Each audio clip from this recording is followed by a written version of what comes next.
Well, productivity and productivity growth is certainly the challenge going forward, because it is true, for the past 20 years, living standards have been raised by the simple act of our selling stuff to foreigners at a high price and buying from foreigners at a low price, an increase in our terms of trade.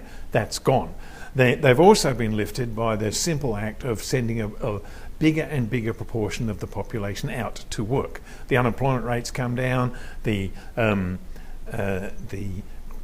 adult population has grown faster than the total population, so those have both helped. That's not going to help in the future. So really all we've got left is productivity, output per hour. And how do you get that going? Well, in the short term, my answer would be you look at everything you're doing and try to figure out how to do it a bit better. In the medium term, you look at the things that may be holding productivity back, and the Deputy Governor had a list that included competition and innovation and a couple of other things. I would put in there infrastructure and education. Essentially, the message really is this: if we don't grow productivity from here, there will be no increase in living standards.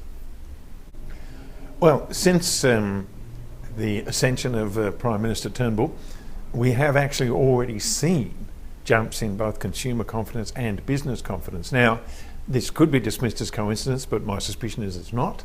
My suspicion is part of this is that finally, the adults are in charge in Canberra. This should be well founded, in my view. It's not that there are going to be any dramatic economic policy changes in the near future, but Turnbull has the ability to do something that Tony Abbott couldn't or wouldn't do, and that is basically to say we do have major medium-term economic problems. We do need to negotiate and to involve both business and the electorate in figuring out how to fix these problems. And the Prime Minister's already done this basically. Stuff that was ruled off the table before in the areas of tax reform and other areas is now at least back on the table. It may never happen.